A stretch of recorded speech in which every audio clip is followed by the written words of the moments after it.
এখন পর্যন্ত যদি আপনি এই পুরো বিশ্বকাপটাকে অ্যানালাইসিস করেন দেখবেন যে সবচেয়ে বেশি বিপদে পড়েছে কে? আর্জেন্টিনা। এবং কোন দলের বিরুদ্ধে? আপনি দেখবেন যে শক্তিশালী দলের বিরুদ্ধেও পড়েছে এবং তাদের চেয়ে পিছিয়ে যারা রয়েছে, আমি ছোট দল বলবো না, আমি বলবো যে র্যাঙ্কিংয়ে যাদের চেয়ে পিছিয়ে দল রয়েছে তাদেরকে নিয়ে তেমন কোনো পাত্তাই দেওয়া হতো না, সেই দলের বিরুদ্ধেও কিন্তু তারা বিপদে পড়েছে। বাট আমি সবসময় যে জিনিসটা বিশ্বাস করি মাহাদি, সেটি হলো যে আপনি বিপদে পড়েন কোনো সমস্যা নেই, কিন্তু বিপদ থেকে আপনি কত স্মার্টলি বের হয়ে আসতে পারছেন সেটার উপর নির্ভর করবে যে আপনার সত্যিকার অর্থেই ক্যাপাবিলিটিটা কী। এবং সেই ক্যাপাবিলিটিটা আপনি দেখিয়েছে আর্জেন্টিনা কিন্তু প্রায় সব ম্যাচে তারা দেখিয়েছে। আপনি নকআউট ম্যাচে দুটোতে তারা কিন্তু 120 মিনিট খেলেছে, তাও আবার যে দলের বিরুদ্ধে সহজে জেতার কথা ছিল, কিন্তু তাদের বিরুদ্ধে গোল কনসিড করে এবং the way they come back, আমি মনে করি যে এটাই অনেক বড়, এই পুরো বিশ্বকাপের তাদের অনেক বড় একটা শক্তি জুগিয়েছে। যেটা আমি আরেক জায়গায় বলেছিলাম যে আমার কাছে মনে হচ্ছে যে আর্জেন্টিনার খেলা শুরু হয় গোল খাওয়ার পর 70 মিনিটের পর থেকে, এবং সেই সময় তারা যেভাবে পুরো দলটাকে আমার কাছে মনে হয় যেন বোধহয় রক্তের স্বাদ পাওয়া একদল নেকলের মতো একদম পুরোপুরি। আমি পজিটিভ অর্থে বলছি, যেটা যারা আপনার সেই সময় শিকার ধরার জন্য এত বেশি আপনার এফোর্টসটা দেখায়, এত বেশি তাগিদটা দেখায়, যে তাগিদের কাছে আপনি পৃথিবীর, আমার কাছে মনে হচ্ছে যে বাদবাকি যে কোনো ডিফেন্স কিন্তু আপনি কাবু হয়ে যাবে। প্রশ্ন হলো যে এই ডিফেন্স, এই অ্যাটাকের বিরুদ্ধে বা এই টেন্ডেন্সির বিরুদ্ধে স্পেন কাবু হবে কিনা, কারণ স্পেন জানে যে এই অ্যাটাক কীভাবে থামাতে হয় বা কী মানে আটকাতে হয়।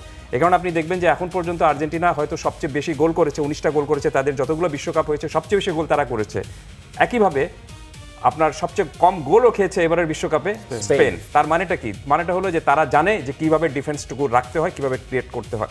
তো সব কিছু মিলে আমার কাছে মনে হচ্ছে যে আর্জেন্টিনা যে গেমটা খেলে সেটা হলো যে খুবই ইমোশনাল, অ্যাটাচমেন্ট, অ্যাটাকিং, এবং যখন গোল খায় বা পিছিয়ে থাকে, দল বিপদে থাকে, তখন তাদের খেলাটা আর একটু উঠে যায়।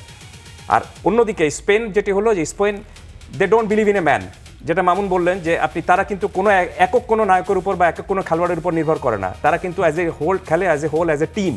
সো এটা মোস্ট ইম্পর্টেন্ট জিনিস যে আপনি দে বিলিভ ইন সিস্টেম, তারা টোটাল কিন্তু একটা সিস্টেমের মধ্যে বিশ্বাস করে, যে সিস্টেমে তারা যদি গোলও খায় দেখবেন যে আপনি ওই সিস্টেমের মাঝখান থেকে তারা কিন্তু বের হবে না, ওই সিস্টেমের মধ্যে কিন্তু তাদের জানা রয়েছে যে কিভাবে এই গোলটা শোধ করতে হবে। সো এই ম্যাচেও তারা যেটা করবে সেটা হলো যে ফ্রান্সের বিরুদ্ধে তারা যে কাজটা করেছে, আমার মনে হয় যে পুরোপুরি তারা এই ম্যাচেও একই কাজটুকু করবে। মেসিকে, আর্জেন্টিনাকে খেলতে দিবে, কিন্তু আর্জেন্টিনার মতো না, তারা খেলার স্পেসটুকু দিবে, কিন্তু এমনভাবে খেলতে দিবে, বলও তাদেরকে দিবে, কিন্তু প্রবলেমটা হলো যে তারা ওইভাবে জোনাল মার্কিং করে রাখবে, বা যে জায়গা দিয়ে আপনি খেলে খুব একটা অভ্যস্ত না সেই খেলাটুকু আপনাকে খেলতে হবে, মানে নিজের খেলাটা আপনি খেলতে পারবেন না, বল আপনার কাছে থাকবে কিন্তু নিজের খেলাটা আপনি খেলতে পারবেন না। এটাকে আমি তুলনা করি একটা দাবার বোর্ডের সঙ্গে। আপনি দেখবেন যে দাবার বোর্ডে কিন্তু সেই যে ধরেন আপনি একটু অ্যান্টিসিপেটটা করতে পারে বেশি, মানে একটু আগে চিন্তা করতে পারে, 4-5 চাল একটু আগে চিন্তা করতে পারেন আপনি, ফলে আপনি কিন্তু প্রতিপক্ষের চেয়ে এগিয়ে থাকবেন। ঠিক একই রকমভাবে এদের খেলার সিস্টেমটা হলো তাই, যে তারা কিন্তু আপনি জানে যে আপনি যে ট্রায়াঙ্গল মিডফিল্ডে যে ট্রায়াঙ্গল তৈরি করে, সেখানে কিন্তু তারা চোখ বন্ধ করে পাস দিয়ে দিতে পারে, কারণ জানে যে পাশে কিন্তু আমার যে রয়েছে এই আত্মবিশ্বাসটুকু রয়েছে বা বিশ্বাসটুকু রয়েছে, সে ধরবে। সো এটা মোস্ট ইম্পর্টেন্ট একটা জিনিস যে আপনি সিস্টেমের মধ্যে থেকে সেই অনুযায়ী খেলাটা।